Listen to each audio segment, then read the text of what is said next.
Melihat catatan langkah Rusia melawan sanksi pihak Barat, Putin dengan gagah berani melawan sanksi ekonomi dengan langkah ekonomi juga, yaitu pembeli gas dan minyak bumi Rusia bayar pakai rubel yang backed by gold harganya dan juga bisa menerima emas selain bayar pakai rubel. Sehubungan dengan hal tersebut, banyak pengamat ekonomi dan pengamat militer mengatakan jangan-jangan dari awal Putin itu niatnya bukan hanya menyerang Ukraina untuk jadi pelindung perbatasan buffer country atas serangan NATO, di mana NATO telah mencaplok 12 negara pecahan negara ex-Soviet dalam 15 tahun terakhir masuk menjadi member Pakta Pertahanan yang hadir untuk melawan Rusia. Namun sesungguhnya Putin memang ingin menantang dolar, menantang hegemoni satpam dunia, menantang Amerika. Putin menantang dolar. Apa yang terjadi kalau kenyataannya sejak tahun 2009 di mana dolar tertantang oleh mata uang digital Bitcoin, ternyata Putin berada di belakangnya. Kita urai perlahan analisa konspirasi ini dengan sejarah kolonialisasi dan dolarisasi. Dalam strategi Lebensraum atau living space atau mempertahankan hajat hidup sebuah wilayah, maka mengkoloni sebuah wilayah untuk diambil kekayaannya adalah hal yang biasa dilakukan oleh negara-negara kuat. Tiongkok menggunakan strategi kolonialisasi 5.0 yang menggunakan pendekatan ekonomi atau economic approach di dalam menyaplok kekayaan sebuah wilayah. Kolonialisasi 5.0 ini pakai soft power, seakan membantu, seakan wilayah yang dikoloni diambil kekayaan alamnya tersebut itu dibantu dengan membantu membangun sesuatu, padahal membangun tersebut adalah membangun pakai hutang yang belum tentu produktif karena tidak ada unsur lokal yang terbangun atau yang terpakai. Paling hanya lahannya saja yang di kemudian hari akan membelit negara koloni tersebut. Rusia di sisi seberang Amerika dan sekutu juga ekspansif, namun menggunakan strategi kolonialisasinya menggunakan model kolonialisasi 3.0, yaitu yang dicaplok dijadikan negara bagian, menjadi bagian dari konfederasi. Kalau kolonialisasi 2.0 itu seperti dulu bangsa Eropa ala Belanda, Inggris, Spanyol, Prancis di abad pertengahan. Ambil wilayahnya dijadikan negara jajahan atau dijadikan koloni. Kolonialisasi 1.0 adalah cara Genghis Khan, cara Romawi, meluaskan wilayah ke negara tetangga secara fisik dicaplok, lalu penguasa lokalnya adalah orang dari pusat. Gubernur biasanya jabatannya. Perluasan wilayah yang nempel perbatasan, itu kuncinya kolonialisasi 1.0. Sementara kalau 3.0, wilayah tersebut bebas bernegaranya. Hanya tidak boleh melakukan dua hal, masalah moneter keuangan dan masalah militer. Uang, moneter itu sentral, militer juga sentral. Kalau polisi lokal, pajak itu lokal. Kolonialisasi 2.0 wilayahnya jauh, yang diambil hanya kekayaan alamnya, sampai miskin negara koloninya terus ditinggal. Kita kembali ke Putin menantang dolar. Terbukti sejak 10 tahun terakhir, cyber army Rusia menyerang Amerika satu hari bisa lebih dari 10.000 serangan. Salah satu serangan yang berhasil adalah email Hillary dibocorkan ke publik pas minggu tenang dalam Pilpres yang membuat Hillary kemarin kalah.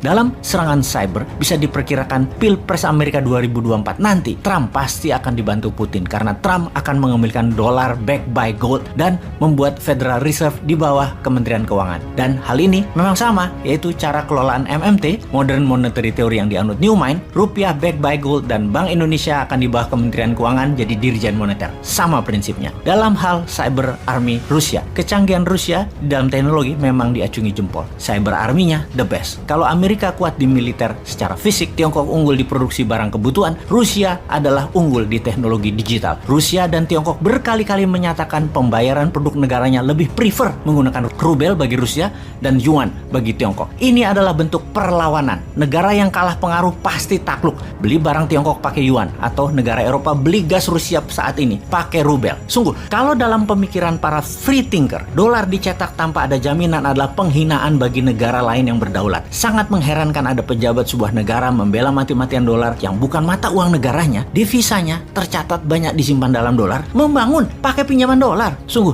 taklik buta pada dolar adalah kebodohan hakiki karena mencerminkan ketidakberanian untuk berdaulat. Kedepan Newman harus bermain lebih cantik. Hal itu semua untuk mengingatkan kita semua. Karena bener deh, dolar yang dilepas jaminan emasnya sangat tidak adil. Newman tidak suka karena Newman manusia bebas. Free thinker.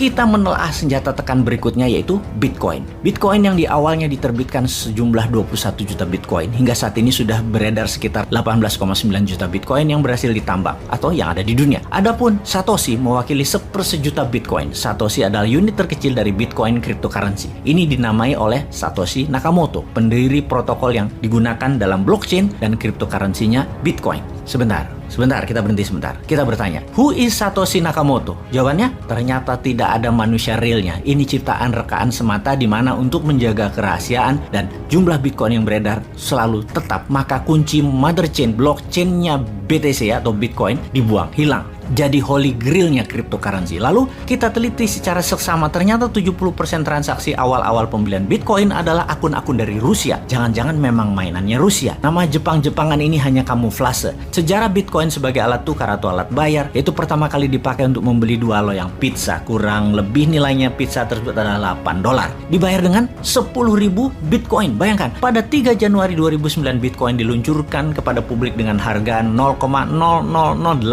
per 1 Bitcoin. Lalu di tahun 2010, untuk pertama kalinya Bitcoin diperjualbelikan di luar dunia digital dengan sistem barter. Untuk 2 loyang pizza dibayar dengan harga 10.000 keping Bitcoin. Tahukah sahabat, 10.000 Bitcoin itu sekarang berapa? 1 Bitcoin saat ini sekitar 500 jutaan. Alias 10.000 Bitcoin beli pizza termahal di dunia tersebut nilainya setara 5 triliun rupiah. Kembali ke Putin. Diduga banyak pengamat keuangan bahwa Bitcoin adalah Russian konspirasi untuk menyerang dolar. Rusia memang ingin menyerang supremasi keuangan dolar karena dianggap tidak amanah, tidak jujur, dan membodohi dunia. Bitcoin adalah sebuah rencana jangka panjang yang didesain menyerang hegemoni dolar, juga membuka fake informasi, fake edukasi akan dolar dalam sistem ekonomi yang digiring oleh Barat. Itulah cita-cita Putin yang menginginkan kehancuran ekonomi Barat di masa dia masih dalam tampuk jabatannya. Strategi Putin saat ini adalah menggunakan rubel backed by gold, juga membayar dengan emas terhadap minyak bumi dan gas Rusia, kemudian mempromosikan Bitcoin sebagai alat bayar digital di dunia komersial di luar Rusia tentunya. Kemarin baru saja diumumkan, Gucci, sebuah brand fashion kenamaan, menyatakan bahwa mulai bulan depan akan menerima cryptocurrency sebagai alat pembayaran. Ini adalah salah satu hasil pertemuan terakhir Putin dengan pemimpin Prancis Emmanuel Macron yang mengkode untuk Prancis memainkan cryptocurrency, di mana kemudian Gucci merespon, dan sebentar lagi Balenciaga, Bottega Veneta, Alexander McQueen, dan Yves Saint Laurent akan menerima kripto sebagai alat bayar. Sementara itu di Indonesia, walau belum sebagai alat tukar, rasanya sebentar lagi sih, transaksi kripto di Bursa Indonesia dalam 2 tahun ini meningkat tajam. Bahkan dalam catatan keuangan dari Bapepti,